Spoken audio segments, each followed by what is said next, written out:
धरती पर जिसने भी जन्म लिया है उसकी मृत्यु निश्चित है और इसे ही जीवन का सत्य कहा गया है। कहा जाता है कि मृत्यु के बाद इंसान की आत्मा परमात्मा में विलीन हो जाती है, लेकिन फिर भी मृत्यु के बाद कई संस्कारों का विधान बनाया गया है। हिंदू धर्म में कुल 16 संस्कार बताए गए हैं, जिसमें से 16वां है अंतिम संस्कार। इन संस्कार के कई नियम भी हैं जिनका पालन सभी को करना चाहिए। अंतिम संस्कार के लिए शमशान जाने वाले लोग कई बार ना समझी या अनजाने में या यूं कहें कि जानकारी के अभाव में ऐसे कार्य कर देते हैं जो उन्हें कभी नहीं करने चाहिए। इन्हीं में से एक है दाह संस्कार के बाद शमशान घाट में पीछे मुड़कर नहीं देखना चाहिए। इसको लेकर गरुड़ पुराण में उल्लेख मिलता है। आइए जानते हैं इसका कारण। इसका कारण हमने भोपाल निवासी ज्योतिषाचार्य पंडित योगेश चौरे से पूछा तो उन्होंने बताया कि अस्तित्व गुराल पुराण के अनुसार मृत्यु के पश्चात आत्मा देह त्याग देती है। अंतिम संस्कार के बाद शरीर भस्म हो जाता है, लेकिन आत्मा का अस्तित्व वहीं रहता है। गीता में भगवान कृष्ण ने भी कहा है कि आत्मा अजर, अमर और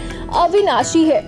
आत्मा को ना कोई शस्त्र मार सकता है और ना ही अग्नि जला सकती है और ना ही पानी डुबा सकता है। जब किसी व्यक्ति की मृत्यु होती है तो उसके बाद उसका अंतिम संस्कार करने शमशान ले जाया जाता है। कहा जाता है कि संस्कार के बाद आत्मा दूसरे लोक में चली जाती है, लेकिन जब कोई परिवारजन दाह संस्कार के बाद पीछे मुड़कर देखता है तो परिवार के प्रति आत्मा का मोह उसे दूसरे लोक में जाने से रोकता है। हालांकि मृतक की आत्मा की शांति के लिए 13 दिनों तक कोई कर्म कांड किए जाते हैं और गरुड़ पुराण में बताया गया है कि मृत्यु के बाद आत्मा अपने अंतिम संस्कार की सारी क्रियाओं को देखती है। चूंकि मृतक के परिजन शमशान में मौजूद होते हैं और उनके प्रति उसका मोह भी होता है, ऐसे में जब आप पीछे मुड़कर देखते हैं तो उसका मोह आपके प्रति होता है और आपका उसके साथ बंधन टूट नहीं पाता। ऐसे में आत्मा को परलोक गमन करने में परेशानी होती है। इसलिए कहा गया है कि अंतिम संस्कार के बाद पीछे मुड़कर नहीं देखना चाहिए।